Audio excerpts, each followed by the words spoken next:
चीज़ नवीं आई आ पिंड दे विच फिर तैनूं पता कोई ट्रैक्टर आए कोई चीज़ कोई गड्डी भी लेन तो कोई लागे चागे वेखण आए ते पहले लोग जो ब्याह करते सी ना ते उदों बुढ़ियां महल्ले च दुल्हन भी वेखण आंदियां ये समझ लो नवीं चीज़ है ते इहनूं लोग खुशी नाल ऐ वा कि जिहड़ी ओह झलक हो जांदी है ना अगे ट्रैक्टर जिहड़े दूजे लेज़र ने ना ओह ट्रैक्टर जदों भरदे ने ना ते जां हुलारा जदों लैंदे हुक ते जांदा हुक फिर ट्रैक्टर नूं भी दस दी है कि हिलदा ट्रैक्टर ਇਹਦਾ ਅੱਗੋਂ ਟਾਇਰ ਜਿਹੜੇ ਨੇ ਐਡਜਸਟ ਕਰੀ ਜਾਂਦੇ ਪਹਿਲੇ ਜਿਹੜੇ ਨਾ ਇੱਥੋਂ ਆ ਰਹੇ ਨੇ ਸਿੱਧੇ ਪੈਪ ਜਦੋਂ ਬਲੇਡ 'ਚ ਵਜ਼ਨ ਆ ਮਿੱਟੀ ਭਰਦੀ ਸੀ ਨਾ ਉਹ ਜਿਹੜਾ ਸਾਰਾ ਬਲੇਡ ਉਹਦੇ 'ਚ ਲੋਡ ਹੋ ਜਾਂਦਾ ਸੀ ਨਾ ਉਹ ਫਿਰ ਪੈਪ ਤੇ ਵਜ਼ਨ ਪੈਂਦਾ ਸੀ ਪੈਪ ਹੁੱਕ ਤੇ ਬੰਦਾ ਟਰੈਕਟਰ ਬਹਿਣ ਲੱਗ ਜਾਂਦਾ ਠੀਕ ਆ ਇਹਦੇ 'ਚ ਬਲੇਡ ਜਿਹੜਾ ਨਾ ਅੱਗੋਂ ਘੁਮਾਈ ਜਾਂਦਾ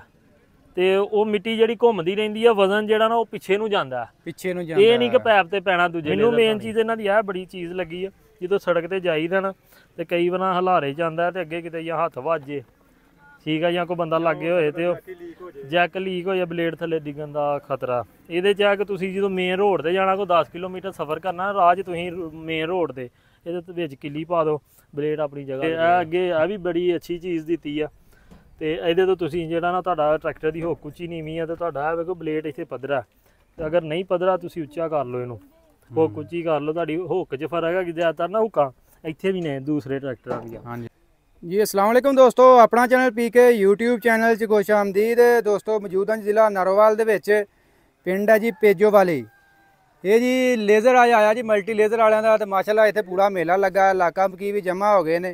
ते नारोवाल तो जुबैर भाई भी साडे नाल मौजूद ने ते साडे इलाके दे विच पहला ही लेज़र आया इन्हां नाल गलबात करदे हैं जी इस बारे की कहंदे ने अस्सलाम वालेकुम जी वालेकुम सलाम भाजी जुबैर भाई की हाल ठीक ठाक हो ठीक ठाक जी ਤੇ ਬੜੇ ਭਾਈ ਨਾਲ ਮੇਲਾ ਲਾ ਖਲੋਤੇ ਹੋ ਖੈਰ ਬਸ ਚੀਜ਼ ਨਵੀਂ ਆਈ ਆ ਪਿੰਡ ਦੇ ਵਿੱਚ ਫਿਰ ਤੈਨੂੰ ਪਤਾ ਕੋਈ ਟਰੈਕਟਰ ਆਏ ਕੋਈ ਚੀਜ਼ ਕੋਈ ਗੱਡੀ ਵੀ ਲੈਣ ਤਾਂ ਕੋਈ ਲਾਗੇ ਚਾਗੇ ਵੇਖਣ ਆਏ ਤੇ ਪਹਿਲੇ ਲੋਕ ਜਦੋਂ ਵਿਆਹ ਕਰਦੇ ਸੀ ਨਾ ਤੇ ਉਦੋਂ ਬੁੱਢੀਆਂ ਮਹੱਲੇ 'ਚ ਦੁਲਹਨ ਵੀ ਵੇਖਣ ਆਉਂਦੀਆਂ ਇਹ ਸਮਝ ਲਓ ਨਵੀਂ ਚੀਜ਼ ਆ ਤੇ ਇਹਨੂੰ ਲੋਕ ਖੁਸ਼ੀ ਨਾਲ ਵੇਖਣ ਨਹੀਂ ਭਾਜੀ ਆ ਵੇਖ ਦੁਲਹਨ ਹੀ ਜੇ ਜਿੰਨਾ ਪੈਸੇ ਭਰੇ ਨਾ ਉਹਨਾਂ ਵਾਸਤੇ ਦੁਲਹਨ ਹੀ ਆ ਹਾਂ ਇੰਜ ਹੀ ਗੱਲ ਹੈ ਜੀ ਬਾਕੀ ਜਬੈਰ ਭਾਈ ਕੀ ਕਹਿਣਾ ਚਾਹੋਗੇ ਆਪਣੇ ਇਲਾਕੇ ਦੇ ਵਿੱਚ ਉਹ ਪਹਿਲਾਂ ਸਦੀਆਂ ਪੁਰਾਣੇ ਲੇਜ਼ਰ ਚੱਲਦੇ ਹੁੰਦੇ ਤੁਸੀਂ ਖੁਦ ਵੀ ਲੇਜ਼ਰ ਚਲਾਉਂਦੇ ਰਹੇ ਹਾਂਜੀ ਮੈਂ ਅੱਲਾ ਖੈਰ ਕੇ ਚਲਾਏ ਨੇ ਲੇਜ਼ਰ ਬੜੇ ਚੱਲਣ ਦੇ ਨੇ ਲੇਕਿਨ ਅੱਗੋਂ ਜਿੱਦਾਂ ਜਿੱਦਾਂ ਵਕਤ ਆਇਆ ਜਦੀਦ ਟੈਕਨੋਲੋਜੀ ਆ ਗਈ ਤੇ ਅੱਗੇ ਤੇ ਵੀਡੀਓ ਵੇਖੀ ਦੀਆਂ ਹਨ ਤੇ ਅੱਜ ਆਪਣੀ ਅੱਖਾਂ ਨਾਲ ਵੀ ਚੀਜ਼ ਚਲਾਈ ਵੀ ਆ ठीक है मल्टी लेज़र वाले का लेज़र है चलाया बड़ा अच्छा कारगर्दगी है जी ना ठीक है की फर्क नज़र आया तुहानू ये जिहड़ी नवीं टैक्नोलॉजी ते पुरानी टैक्नोलॉजी दे विच चीज़ मैं हुण भी थोड़ा जिहा दोपहर छोटा भाई मेरा चला रहा मैं उन्होंने सैट करके दे के आया लेज़र ते ये चीज़ जिहड़ी है ना मेन है रेस ठीक है हर बंदा एक तो तेल की बचत करता एक जिहड़ा जिमीदार है ना वह भी कहता मेरी बचत होए ਉਹਦੇ ਜੇ ਕੀ ਹੈ ਕਿ ਘੰਟੇ ਲੱਗਦੇ ਨੇ ਘੰਟਿਆਂ ਨਾਲ ਪੈਸੇ ਬਣਨੇ ਜਿੰਨੇ ਮਰਜ਼ੀ ਪੈਲੀ 'ਚ ਘੰਟੇ ਲਾਈ ਆ ਉਹਦੇ ਮੇਨ ਰੇਸ ਦੇ ਉੱਤੇ ਰੇਸ ਘੱਟ ਵੱਧ ਕਰਕੇ ਇਹਦੇ ਤੇ ਤੁਸੀਂ ਜਿੰਨੀ ਮਰਜ਼ੀ ਰੇਸ ਦੇ ਸਕਦੇ ਹੋ ਅਗਲੇ ਬੰਦੇ ਦੇ ਜ਼ਿੰਮੇਦਾਰ ਦੀ ਵੀ ਬਚਤ ਹੋ ਜਾਂਦੀ ਆ ਜਿਹੜਾ ਬੰਦਾ ਤੇਲ ਤੇ ਮਾਰਨ ਡਿਆ ਉਹਦੀ ਬਚਤ ਹੋ ਜਾਂਦੀ ਇੱਕ ਇਹਦੀ ਪਰਫਾਰਮੈਂਸ ਅੱਛੀ ਆ ਦੂਸਰਾ ਜਿਹੜਾ ਲੇਜ਼ਰ ਇੰਜ ਕਰਦਾ ਇਹ ਪਿੱਛੋਂ ਇਹਦੇ ਟਾਇਰ ਇੰਜ ਕਰਦੇ ਨੇ ਹਾਂਜੀ ਇਹ ਹਿਲਦਾ ਘੱਟ ਆ ਇਹ ਮਿੱਟੀ ਜਿਹੜੀ ਉਹ ਧੋੜੀਆਂ ਨਾਲ ਛੱਡਦਾ ਨਾ ਇਹ ਉਹ ਕੰਮ ਨਹੀਂ ਕਰਦਾ ਮਤਲਬ ਜੋ ਵੀ ਆ ਆਉਂਦੀ ਹੈ ਝਰਕ ਝੁਰਕ ਕੇ ਟਾਇਰ ਸਹਿ ਲੈਂਦੇ ਟਾਇਰਾਂ ਤੇ ਆ ਜਾਂਦੀ ਆ ਹੁਣ ਦੇਖਿਆ ਨਾ ਅਸੀਂ ਟਾਇਰ ਅਗਲਾ ਪਿੱਛੇ ਆ ਤੇ ਪਿਛਲਾ ਅੱਗੇ ਆ ਜਾਂਦਾ ਹਾਂਜੀ ਇਹ ਨਾਲ ਅਗਲੇ ਪੇ ਚੱਲ ਰਿਹਾ ਦੇਖ ਵੀ ਰਹੇ ਆ ਨਾਲ ਨਾ ਅਗਲਾ ਟਾਇਰ ਪਿੱਛੇ ਇਹ ਟੈਕਨੋਲੋਜੀ ਭਾਜੀ ਇਹ ਇੰਡੀਆ ਦੇ ਵਿੱਚ ਦੇਖੀ ਦੀ ਹੁੰਦੀ ਸੀ ਤੇ ਪਾਕਿਸਤਾਨ ਦੇ ਵਿੱਚ ਵੀ ਹੁਣ ਚੱਲ ਉਹਨਾਂ ਦੀਆਂ ਵੀਡੀਓ ਵੇਖੀ ਦੀਆਂ ਹਨ ਮੈਂ 2-2000 ਤੱਕ ਜਿਹੜਾ ਨਾ ਰੇਸ ਦੇ ਕੇ ਟਰੈਕਟਰ ਲੇਜ਼ਰ ਮਾਰਦੇ ਆ ਸਾਡੇ ਜਿਹੜੇ ਲੇਜ਼ਰ ਹਨ ਉਹ 1500 ਤੱਕ ਨਹੀਂ ਜਾਂਦੇ ਅਸੀਂ 1000 ਤੋਂ ਲੈ ਕੇ ਨਾ ਤੇ ਜਿਹੜੀਆਂ 10 ਤੋਂ 15 ਦੀ ਰੇਸ 'ਚ ਖੜਨੇ ਆ ਠੀਕ ਆ 1800 ਤੱਕ ਤੇ ਆ ਇਹਨੂੰ ਮੈਂ 1800 ਤੱਕ ਚਲਾ ਕੇ ਵੇਖਿਆ ਕੋਈ ਇਹਨੂੰ ਹਲਾਰਾ ਲੂਰਾ ਨਹੀਂ ਆ ਜਦੋਂ ਬਲੇਡ ਭਰਦਾ ਇੰਜ ਬਹਿ ਕੇ ਜਾਂਦਾ ਇਹਦਾ ਇਹ ਵਾ ਕਿ ਜਿਹੜੀ ਉਹ ਝਲਕ ਹੋ ਜਾਂਦੀ ਆ ਨਾ ਅੱਗੇ ਟਰੈਕਟਰ ਜਿਹੜੇ ਦੂਜੇ ਲੇਜ਼ਰ ਨੇ ਨਾ ਉਹ ਟਰੈਕਟਰ ਜਦੋਂ ਭਰਦੇ ਨੇ ਨਾ ਤੇ ਜਾਂ ਹਲਾਰਾ ਜਦੋਂ ਲੈਂਦੇ ਹੁੱਕ ਤੇ ਜਾਂਦਾ ਹੁੱਕ ਫਿਰ ਟਰੈਕਟਰ ਨੂੰ ਵੀ ਦੱਸਦੀ ਹੈ ਕਿ ਹਿਲਦਾ ਟਰੈਕਟਰ ਇਹਦਾ ਅੱਗੋਂ ਟਾਇਰ ਜਿਹੜੇ ਨੇ ਐਡਜਸਟ ਕਰੀ ਜਾਂਦੇ ਨੇ ਕਿਉਂ ਫਿਰ ਮਿੱਟੀ ਧੋੜੀ ਨਹੀਂ ਜਦੋਂ ਬਲੇਡ ਨੇ ਹਿੱਲਣਾ ਨਹੀਂ ਧੋੜੀ ਛੱਡਣੀ ਨਹੀਂ ਠੀਕ ਆ ਉਨੀ ਪੈਲੀ ਦੀ ਸਫਾਈ ਬਹੁਤੀ ਹੋ ਜਾਂਦੀ ਆ ਦੂਰ ਚਿੱਟੀ ਹੋ ਜਾਏਗੀ ਪੈਲੀ ਜਦੋਂ ਦੌਰ ਤੇ ਪਏਗੀ ਦੂਜੀਆਂ ਜਿਹੜਾ ਨਾ ਹਲਕੀ ਫੁਲਕੀ ਕੋਈ ਢੇਮ ਮੋਟੀ ਛੋਟੀ ਜਿਹੜੀ ਉਹ ਥੱਲੇ ਆ ਜਾਂਦੀ ਉਹ ਲੱਭਦੀ ਹੈ ਕਿ ਪੈਲੀ ਜਿਹੜੀ ਨਾ ਸਾਫ਼ ਨਹੀਂ ਆ ਉਸ ਹਿਸਾਬ ਨਾਲ ਮਤਲਬ ਢੇਮ ਨੂੰ ਵਿੱਚ ਕਵਰ ਕਰ ਜਾਂਦਾ ਉਹ ਛੱਡਣੀ ਨਹੀਂ ਜਦੋਂ ਹਿੱਲਣਾ ਹੀ ਨਹੀਂ ਤਾਂ ਉਹਨੇ ਛੱਡਣੀ ਨਹੀਂ ਉਹਨੂੰ ਵੀ ਬਰੀਕ ਕਰਕੇ ਪਾਊਡਰ ਬਣਾ ਦੇਣਾ ਤੇ ਦੂਜੇ ਜਿਹੜੇ ਨਾ ਉਹ ਜਦੋਂ ਰੇਸ ਤੇ ਥੋੜੀ ਤੇਜ਼ ਚੱਲਣੇ ਉਹ ਹਿੱਲਦੇ ਨੇ ਉਹ ਹਿਸਾਬ ਨਾਲ ਹਲਕੀ ਫੁਲਕੀ ਜਦੋਂ ਹਿੱਲਣਾ ਨਾ ਉਹਨੇ ਮਿੱਟੀ ਛੱਡੀ ਜਾਣੀ ਇੰਜ ਹੀ ਗੱਲ ਹੈ ਬਾਕੀ ਇਸ ਤੋਂ ਇਲਾਵਾ ਨਾਲ ਟਾਇਰਾਂ ਤੋਂ ਇਲਾਵਾ ਵੀ ਇਹਦੇ ਵਿੱਚ ਆ ਸਾਂਚੇ ਦੇ ਵਿੱਚ ਵੀ ਜਿਹੜਾ ਨਾ ਡਾਇਆ ਜਿਹੜਾ ਇਹਦਾ ਹਾਂਜੀ ਢਾਂਚਾ ਇਹ ਵੀ ਫਰਕ ਹੈ ਇਹ ਬੜਾ ਫਰਕ ਹੈ ਜੀ ਯੂਨੀਕ ਡਿਜ਼ਾਈਨ ਹੈ ਉਹ ਜਿਹੜੀ ਚੀਜ਼ ਹੈ ਨਾ ਦੂਜੀ ਉਹ ਇੱਥੋਂ ਸਮਝ ਲਓ ਇਹ ਤੇ ਇਹਨਾਂ ਨੇ ਉੱਤੋਂ ਦੀ ਗਲਾਈ ਕਰਕੇ ਕੀਤਾ ਨਾ ਇਹ ਤਾਂ ਮੈਂ ਅੱਜ ਰੀਅਲ 'ਚ ਵੇਖਿਆ ਪਹਿਲੇ ਜਿਹੜੇ ਹਨ ਉਹ ਇੱਥੋਂ ਆ ਰਹੇ ਨੇ ਸਿੱਧੇ ਪੈਪ ਉਹ ਜਦੋਂ ਬਲੇਡ 'ਚ ਵਜ਼ਨ ਆ ਮਿੱਟੀ ਭਰਦੀ ਸੀ ਨਾ ਉਹ ਜਿਹੜਾ ਸਾਰਾ ਬਲੇਡ ਉਹਦੇ 'ਚ ਲੋਡ ਹੋ ਜਾਂਦਾ ਸੀ ਨਾ, ਉਹ ਫਿਰ ਪੈਪ ਤੇ ਵਜ਼ਨ ਪੈਂਦਾ ਸੀ, ਪੈਪ ਹੁੱਕ ਤੇ ਬੰਦਾ ਟਰੈਕਟਰ ਬਹਿਣ ਲੱਗ ਜਾਂਦਾ ਹਾਂ ਠੀਕ ਆ। ਇਹਦੇ 'ਚ ਬਲੇਡ ਜਿਹੜਾ ਨਾ ਅੱਗੋਂ ਘੁਮਾਈ ਜਾਂਦਾ ਤੇ ਉਹ ਮਿੱਟੀ ਜਿਹੜੀ ਘੁੰਮਦੀ ਰਹਿੰਦੀ ਆ, ਵਜ਼ਨ ਜਿਹੜਾ ਨਾ ਉਹ ਪਿੱਛੇ ਨੂੰ ਜਾਂਦਾ, ਪਿੱਛੇ ਨੂੰ ਜਾਂਦਾ। ਇਹ ਨਹੀਂ ਕਿ ਪੈਪ ਤੇ ਪੈਣਾ ਦੂਜੇ ਲੇਜ਼ਰ ਤਾਂ ਨਹੀਂ। ਉਹ ਜਦੋਂ ਪੈਪ ਤੇ ਪਏਗਾ ਤੇ ਉਹ ਗੱਡੀ ਨੇ ਲੋਡ ਲੈਣਾ ਹੀ ਲੈਣਾ। ਇਹਦੇ ਨਾਲ ਕਿ ਵਜ਼ਨ ਪਿੱਛੇ ਨੂੰ ਜਾਏਗਾ, ਟਾਇਰ ਐਡਜਸਟ ਕਰਨਗੇ ਠੀਕ ਆ, ਤੇ ਮਿੱਟੀ ਨਾਲ ਘੁੰਮਦੀ ਰਹੇਗੀ। ਉਹ ਇਹ ਮੇਨ ਇਹਨਾਂ ਚੀਜ਼ ਜਿਹੜੀ ਆ ਬਣਾਈ ਹੈ ਨਾ ਗਲਾਈ, ਇੱਥੋਂ ਫਿਰ ਇਹਨੇ ਖਿੱਚਣਾ ਥੱਲੋਂ। ਉਹ ਜਿਹੜਾ ਦੂਜਾ ਬਲੇਡ ਆ ਨਾ ਉਹ ਇੱਥੋਂ ਖਿੱਚਦਾ। ਅੱਛਾ ਠੀਕ ਆ, ਇਹ ਪਿੱਛੋਂ ਥੱਲੋਂ ਖਿੱਚਣ ਡਿਆ,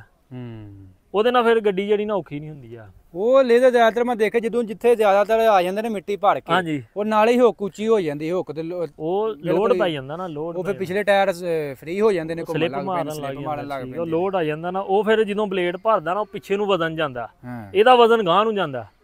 ਇਹ ਤਾਂ ਫਿਰ ਜਿਹੜਾ ਨਾ ਉਹ ਮਿੱਟੀ ਨੂੰ ਗੋਲ ਕਰੀ ਜਾਂਦਾ ਤੇ ਟਰੈਕਟਰ ਸੌਖਾ ਰਹਿੰਦਾ, ਮਿੱਟੀ ਗਾਂਹ ਨੂੰ ਤੁਰੀ ਰਹਿੰਦੀ। ਉਹ ਪਿੱਛੇ ਨੂੰ ਜਦੋਂ ਵਜ਼ਨ ਟਾਇਰਾਂ ਦੇ ਆਂਦਾ ਨਾ, ਇੱਥੋਂ ਥੋੜਾ ਜਿਹਾ ਫ੍ਰੀ ਹੁੰਦਾ, ਟਾਇਰ ਸਲਿੱਪ ਮਾਰਨ ਲੱਗ ਜਾਂਦੇ। ਉਹ ਤੁਹਾਡੇ ਜਿਹੜੇ ਲੇਜ਼ਰ ਚਲਾਉਂਦੇ ਹੋ ਕਿੰਨਾ ਕੁ ਵਜਨ ਹੋਣਾ ਉਹ ਲੇਜ਼ਰ ਦਾ? ਉਹਦਾ ਆਈਡੀਆ ਨਹੀਂ ਭਾਜੀ, ਉਹ ਜੋ ਕੰਪਨੀ ਵਾਲਿਆਂ ਇਹ ਹਿਸਾਬ ਨਾਲ ਵੇਖ ਕੇ ਤੁਹਾਨੂੰ ਕੀ ਨਜ਼ਰ ਆਉਂਦਾ? ਉਹ ਇਹ ਤੇ ਸਮਝ ਲਓ ਉਹ ਇਹਦੇ ਅੱਧੇ ਹਿਸਾਬ ਅੱਧਾ ਹੀ ਹੋਏਗਾ ਹਿਸਾਬ ਨਾਲ। ਇਹ ਤੇ ਲੋਹਾ ਮਾਸ਼ਾਅੱਲਾ ਸੋਹਣਾ, ਫਿਰ ਨਾਲੇ ਟੈਕਨੀਕ ਜ਼ਿਆਦਾ, ਫਿਰ ਪੂਰਾ ਗਲਾਈ ਨਾਲ ਟੈਕਨੀਕ ਨਾਲ ਇਹਨੂੰ ਬਣਾਇਆ ਵਾ, ਇਹ ਲੋਹਾ ਜ਼ਿਆਦਾ ਲੱਗਾ। ਇੰਜ ਹੀ ਗੱਲ ਠੀਕ ਆ, ਅਗਰ ਜਿੰਨਾ ਲੋਹਾ ਲੱਗਿਆ ਤੇ ਉਸੇ ਫਰੇਮ 'ਚ ਲੱਗਾ ਹੋਏ ਤੇ ਕਦੀ ਵੀ ਟਰੈਕਟਰ ਨੂੰ ਤੁਰਨ ਨਾ ਦੇ। ਸਿਰਫ ਇਹ ਟੈਕਨੀਕ ਆ ਜਿਹੜੀ ਪਿੱਛੇ ਅੱਗੇ ਪਿੱਛੇ ਟਾਇਰ ਤੇ ਜਿਹੜੀ ਇਹਦੀ ਗਲਾਈ ਆ ਜਿਹੜੀ ਥੱਲੋਂ ਇਹਨੂੰ ਧੱਕਦੀ। ਦੂਜੇ ਲੇਜ਼ਰ ਇੱਥੋਂ ਧੱਕਦੇ ਨੇ, ਇਹ ਥੱਲੜੇ ਪਾਸੋਂ ਧੱਕਦਾ ਹਲੇ, ਉਹ ਟਰੈਕਟਰ ਤੇ ਲੋਡ ਨਹੀਂ ਪੈਂਦਾ। ਇੰਜ ਹੀ ਗੱਲ ਹੈ। ਬਾਕੀ ਨਾਲ ਇਹਨਾਂ ਨੇ ਜੈਕ ਬੜੇ ਹੈਵੀ ਲਾਏ ਨੇ, ਜਸਟਾਂ ਨਾਲ ਦਿੱਤੀਆਂ ਨੇ, ਲਿਮਟਾਂ ਜਿੱਦਾਂ ਨੂੰ ਮਰਜ਼ੀ ਕਰਨਾ ਹੋਏ ਕਰ ਸਕਦੇ। ਹਾਂਜੀ ਇਹ ਬੜਾ ਬੈਨੀਫਿਟ ਆ ਕਿ ਇਹਨਾਂ ਨੇ ਆ ਜਿਹੜੇ ਅੱਗੇ ਪਿੱਛੇ ਸੁਰਾਖ ਦਿੱਤੇ ਨਾ, ਇਹ ਤੁਹਾਡਾ ਅਗਰ ਤੁਸੀਂ ਇੱਥੋਂ ਐਡਜਸਟ ਤੁਹਾਡੀ ਪੂਰੀ ਹੋ ਗਈ ਹੈ, ਕੋਈ ਪੈਲੀ ਦਾ ਕੋਈ ਵਾਧਾ ਘਾਟਾ, ਤੁਸੀਂ ਆਪਣੇ ਜੈਕ ਜਿਹੜੇ ਨਾ ਤੁਸੀਂ ਜਾਂ ਤਾਂ ਨੂੰ ਚੁੱਕਣਾ ਜਾਂ ਥੱਲੇ ਕਰਨਾ, ਤੁਸੀਂ ਆਪਣੇ ਅੱਗੇ ਪਿੱਛੇ ਸੁਰਾਖ ਕਰ ਸਕਦੇ ਹੋ। ਮੈਨੂੰ ਮੇਨ ਚੀਜ਼ ਇਹਨਾਂ ਦੀ ਇਹ ਬੜੀ ਚੀਜ਼ ਲੱਗੀ ਆ, ਜਦੋਂ ਸੜਕ ਤੇ ਜਾਈਦਾ ਨਾ ਤੇ ਕਈ ਵਾਰ ਹਲਾਰੇ ਜਾਂਦਾ ਤੇ ਅੱਗੇ ਕਿਤੇ ਜਾਂ ਹੱਥ ਵੱਜੇ ਠੀਕ ਆ, ਜਾਂ ਕੋਈ ਬੰਦਾ ਲੱਗੇ ਹੋਏ ਤੇ ਉਹ ਜੈਕ ਲੀਕ ਹੋ ਜਾ, ਬਲੇਡ ਥੱਲੇ ਡਿੱਗਣ ਦਾ ਖਤਰਾ। ਇਹਦੇ 'ਚ ਆ ਕਿ ਤੁਸੀਂ ਜਦੋਂ ਮੇਨ ਰੋਡ ਤੇ ਜਾਣਾ, ਕੋਈ 10 ਕਿਲੋਮੀਟਰ ਸਫ਼ਰ ਕਰਨਾ ਰਾਹ 'ਚ, ਤੁਸੀਂ ਮੇਨ ਰੋਡ ਤੇ ਇਹਦੇ ਵਿੱਚ ਕਿੱਲੀ ਪਾ ਦਿਓ, ਬਲੇਡ ਆਪਣੀ ਜਗ੍ਹਾ ਤੇ ਰਹੇਗਾ। ਹਾਂ ਮਤਲਬ ਜੈਕ ਤੇ ਲੋਡ ਨਹੀਂ ਪਏਗਾ, ਜੈਕ ਤੇ ਲੋਡ ਨਹੀਂ ਪਏਗਾ। ਸੜਕ ਤੇ ਜੇ ਜਾਂਦੇ ਆ ਨਾ ਹਲਾਰੇ ਲੈਂਦਾ, ਉਹਦੇ ਨਾਲ ਫਿਰ ਜੈਕ ਨੂੰ ਸੱਟ ਪੈਂਦੀ ਠੀਕ ਆ, ਤੇ ਉਹਦੀਆਂ ਸੀਲਾਂ ਵੀ ਲੀਕ ਹੋ ਸਕਦੀਆਂ ਨੇ। ਇਹਦੀ ਵਜ੍ਹਾ ਇਹ ਬੜੀ ਬੈਨੀਫਿਟ ਹੈ ਕਿ ਚੀਜ਼ ਦਿੱਤੀ ਹੈ ਕਿ ਜਿਹੜਾ ਤੁਸੀਂ ਇਹਨੂੰ ਲਾਕ ਕਰਕੇ ਖੜੋ। ਹਾਂ ਬਾਕੀ ਨਾਲ ਐਚ ਫਰੇਮ ਜਿਹੜਾ ਬਣਾਇਆ ਨਾਲ, ਹਾਂਜੀ ਨਹੀਂ ਅੱਛੀ ਚੀਜ਼, ਚੰਗਾ ਭਾਰਾ ਐਂਗਲ ਲਾਇਆ। ਫਿਰ ਜਸਟ ਬੜੀ ਦਿੱਤੀ ਆ, ਮੈਂ ਦੂਜਿਆਂ 'ਚ ਵੇਖਿਆ ਉਹ ਜਿਹੜਾ ਨਾ ਕਿਦੋਂ ਨਵੇਂ ਲਿਆਈ ਦੇ ਨੇ ਨਾ ਦੂਜੇ ਲੇਜ਼ਰ, ਉਹਨਾਂ 'ਚ ਸਾਈਡਾਂ ਦੇ ਨਾਲ ਕੋਈ ਹਲਕਾ ਫੁਲਕਾ ਜਦੋਂ ਜੋੜਦੇ ਨਾ ਆਪਣਾ ਲਾਉਂਦੇ ਨੇ, ਇਹਨੂੰ ਵੈਲਡਿੰਗ ਕਰਦੇ, ਗੁੰਨੀਆਂ 'ਚ ਕੋਈ ਹਲਕੀ ਫੁਲਕੀ ਚੀਜ਼ ਰਹਿ ਜਾਂਦੀ, ਉਹਦੀ ਇੱਕ ਅੱਧੀ ਨੁੱਕਰ ਉੱਚੀ ਹੋ ਜਾਂਦੀ ਆ। ਮੈਂ ਇਹਨੂੰ ਜਿੱਥੋਂ ਦੀ ਫੇਰਾ ਗਿਆ ਨਾ, ਦੂਸਰੇ ਫੇਰੇ ਵੀ ਲਿਆਂਦਾ ਕਿ ਇੱਕ ਨੁੱਕਰ ਮਿੱਟੀ ਇਕੱਠੀ ਦੀ ਨਹੀਂ ਕਰਦੀ, ਇੱਕ ਨਹੀਂ ਕਰਨ ਦੀ ਇੱਕ ਕਰਨ ਡਈ, ਇਹ ਦੋਵੇਂ ਇਕੱਠੀਆਂ ਮਿੱਟੀ ਕਰਦੀਆਂ ਨੇ ਇਕੱਠੀ। ਇਹ ਕਿ ਉੱਚਰ ਜਿਹੜੀ ਨਾ ਨੁੱਕਰ ਵੀ ਉੱਚੀ ਨੀਵੀਂ ਨਹੀਂ ਆ, ਅਗਰ ਕਿਤੇ ਹੋ ਹੀ ਜਾਂਦੀ ਵਾਧਾ ਘਾਟਾ, ਇਹ ਐਡਜਸਟਾਂ ਦਿੱਤੀਆਂ ਨੇ ਸਰਾਖ। ਹਾਂ ਠੀਕ ਆ, ਹਾਂ ਇਹਦੇ ਤੋਂ ਤੁਸੀਂ ਹਲਕਾ ਫੁਲਕਾ ਜਿਹੜਾ ਨਾ ਥੱਲੇ ਕਰ ਲਓ ਤੇ ਉਹਦੇ ਨਾਲ ਹੈ ਕਿ ਤੁਹਾਡਾ ਜਿਹੜਾ ਲੇਜ਼ਰ ਦਾ ਬੈਲੈਂਸ ਲੈਵਲ ਬਰਾਬਰ ਹੋ ਜਾਂਦਾ। ਮਗਾ ਅਸੈਂਬਲੀ ਜਿਹੜੀ ਆ ਚੀਜ਼ ਉਹੀ ਆ, ਪੈਪ ਸ਼ੈਪ ਲੋਹੇ ਦੇ ਚੰਗੇ ਇਸਤੇਮਾਲ ਕੀਤੇ ਨੇ ਠੀਕ ਆ। ਤੇ ਇਹ ਅੱਗੇ ਇਹ ਵੀ ਬੜੀ ਅੱਛੀ ਚੀਜ਼ ਦਿੱਤੀ ਆ, ਤੇ ਇਹਦੇ ਤੋਂ ਤੁਸੀਂ ਜਿਹੜਾ ਨਾ ਤੁਹਾਡਾ ਟਰੈਕਟਰ ਦੀ ਹੁੱਕ ਉੱਚੀ ਨੀਵੀਂ ਆ, ਤੇ ਤੁਹਾਡਾ ਇਹ ਵੇਖੋ ਬਲੇਡ ਇੱਥੇ ਪੱਧਰਾ, ਤੇ ਅਗਰ ਨਹੀਂ ਪੱਧਰਾ ਤੁਸੀਂ ਉੱਚਾ ਕਰ ਲਓ, ਇਹਨੂੰ ਹੁੱਕ ਉੱਚੀ ਕਰ ਲਓ। ਤੁਹਾਡੀ ਹੁੱਕ 'ਚ ਫਰਕ ਹੈ ਕਿ ਜ਼ਿਆਦਾਤਰ ਨਾ ਹੁੱਕਾਂ ਇੱਥੇ ਵੀ ਨੇ ਦੂਸਰੇ ਟਰੈਕਟਰਾਂ ਦੀਆਂ। ਇਹ ਜਿਹੜੀ ਸਾਡੇ ਨਾਰਵਲ ਏਰੀਏ ਚੱਲਦੀ ਹੈ ਬੜੀ ਬੈਨੀਫਿਟ ਹੋ ਕੇ ਟਰਾਲੇ ਦੇ ਵੀ ਤੇ ਹਰ ਲੇਜ਼ਰ ਤੇ ਵੀ, ਇਹਦਾ ਲੈਵਲ ਬੜਾ ਠੀਕ ਹੈ ਤੇ ਸਾਨੂੰ ਐਡਜਸਟ ਨਹੀਂ ਕਰਨੀ ਪੈਂਦੀ। ਤੇ ਫਿਰ ਵੀ ਕੰਪਨੀ ਨੇ ਚਲੋ ਲੇਜ਼ਰ ਵਾਲਿਆਂ ਦਿੱਤੀ ਐਡਜਸਟ ਕੇ ਤੁਸੀਂ ਕਮੀ ਪੇਸ਼ੀ ਕਰ ਸਕਦੇ ਉੱਤੇ ਨਹੀਂ। ਇੱਥੇ ਹੁਣ ਉੱਤੇ ਵੇਖੇ ਜਿਹੜੀ ਨਾਲ ਮਸ਼ੀਨ ਮਿਲੀ ਹੈ, ਹਾਂਜੀ ਹਾਂ ਇਹ ਕਿਹੜੀ ਹੈ? ਜ਼ਰਾਈ ਇੰਡਸਟਰੀ ਮਲਟੀ ਲੇਜ਼ਰ ਹਾਂਜੀ, ਉਹਨਾਂ ਦਾ ਆਪਣਾ ਹੀ ਆ ਜੇ ਚੀਜ਼, ਆਪਣੀ ਉਹਨਾਂ ਦੀ ਨਾਮ ਵੀ ਲਿਖਿਆ ਸਾਰੀ ਚੀਜ਼। ਇਹ ਜਿਹੜੀ ਨਾ ਟੱਚ, ਇਹ ਮੈਂ ਸ਼ੁਰੂ ਤੋਂ ਹੀ ਇਹ ਚਲਾਉਣ ਡਿਆ। ਜਿਹੜੀ ਦੂਜੀ ਆ ਨਾ ਮੈਨੂਅਲ, ਜਿਹੜੀ ਡੰਡੇ ਵਾਲੀ ਹੁੰਦੀ ਆ, ਉਹਦੇ 'ਚ ਨਾ ਇੱਕੋ ਹੀ ਡੰਡੇ ਦੇ ਵਿੱਚ ਉਹਨਾਂ 4 ਆਪਸ਼ਨ ਦਿੱਤੇ ਨੇ। ਅੱਛਾ, ਉਹਦੇ 'ਚ ਮਸ਼ੀਨ 'ਚ ਜਿਹੜਾ ਨਾ ਉਹ ਅੱਗੇ ਪਿੱਛੇ ਕਰਦੇ ਆ ਜਾਂ ਚੁੱਕਦੇ ਆ, ਕਿਤੇ ਬਲੇਡ ਭਰਿਆ ਉਹ ਡਾਊਨ ਕਰਦੇ ਆ ਜਾਂ ਅਪ ਕਰਦੇ ਆ ਨਾ, ਉਹ ਮੈਨੂਅਲ ਤੇ ਆਟੋ ਹੋ ਜਾਂਦਾ। ਆਟੋ ਹੋਇਆ ਤਾਂ ਮੈਨੂਅਲ ਹੋ ਜਾਂਦਾ। ਉਹਦੀ ਵਜ੍ਹਾ ਨਾਲ ਨਾ ਉਹ ਮਸ਼ੀਨ ਥੋੜੀ ਜਿਹੀ ਮੈਂ ਘੱਟ ਹੀ ਚਲਾਈ ਆ। ਟੱਚ ਮੈਂ ਸ਼ੁਰੂ ਤੋਂ 2018-19 ਤੋਂ ਟੱਚ ਹੀ ਮਸ਼ੀਨਾਂ ਚਲਾ ਰਿਹਾ। ਇਹਨਾਂ ਦਾ ਫੰਕਸ਼ਨ ਜਿਹੜਾ ਅੱਛਾ, ਉਹਨੂੰ ਤਾਂ ਨੂੰ ਚੁੱਕਣਾ, ਇਹਦੇ ਤੇ ਪੋਟਾ ਮਾਰਨਾ, ਤੇ ਤਾਂ ਨੂੰ ਚੁੱਕਿਆ ਬਹੁਤਾ ਵੀ ਹੋ ਜਾਂਦਾ। ਇਹਦੇ ਜਦੋਂ ਪੋਟਾ ਮਾਰਨਾ ਨਾ, ਉਹ ਹਲਕਾ ਜਿਹਾ ਚੁੱਕਣਾ ਜਿੰਨਾ ਕੁ ਜ਼ਰੂਰਤ ਹੈ, ਜਿੰਨਾ ਕੁ ਪੋਟਾ ਲੱਗੇਗਾ। ਬਾਕੀ ਠੀਕ ਹੋ ਗਿਆ ਜ਼ਬੈਰ ਭਾਈ, ਬਹੁਤ ਮਿਹਰਬਾਨੀ ਜੀ, ਬਹੁਤ ਸ਼ੁਕਰੀਆ। ਬਾਕੀ ਦੋਸਤੋ ਇਹ ਲੇਜ਼ਰ ਆ ਗਿਆ ਜੀ ਜ਼ਿਲ੍ਹਾ ਨਾਰੋਵਾਲ ਦੇ ਵਿੱਚ, ਤੇ ਇਹ ਜ਼ਮੀਦਾਰ ਨੇ 8 ਫੁੱਟ ਹੈ ਤੇ ਫਿਕਸ 8 ਫੁੱਟ ਦੇ ਵਿੱਚ 4 ਟਾਇਰਾਂ ਦੇ ਵਿੱਚ। ਅਗਰ ਕੋਈ ਦੋਸਤ ਹੈ ਲੇਜ਼ਰ ਬੁੱਕ ਕਰਵਾਉਣਾ ਚਾਹੁੰਦਾ ਹੈ, ਇਹ ਜੀ ਮਲਟੀ ਲੇਜ਼ਰ ਦੀਪਾਲਪੁਰ ਹੈ। ਇਹਨਾਂ ਦੇ ਰਾਬਤਾ ਨੰਬਰ ਹੈ, ਕੰਟੈਂਟ ਨੰਬਰ ਹੈ। ਇਸ ਨੰਬਰ ਤੇ ਰਾਬਤਾ ਕਰਕੇ ਆਪਣਾ ਤੁਸੀਂ ਬੁਕਿੰਗ ਕਰਵਾ ਸਕਦੇ ਹੋ। ਵੀਡੀਓ ਦੋਸਤੋ ਅੱਜ ਦੀ ਅੱਛੀ ਲੱਗੀ ਲਾਈਕ ਸ਼ੇਅਰ ਕਰ ਦੇਣੀ। ਇਨਸ਼ਾਅੱਲਾ ਮਿਲਾਂਗੇ ਨੈਕਸਟ ਵੀਡੀਓ 'ਚ। ਓਕੇ ਜੀ, ਅੱਲਾ ਹਾਫਿਜ਼।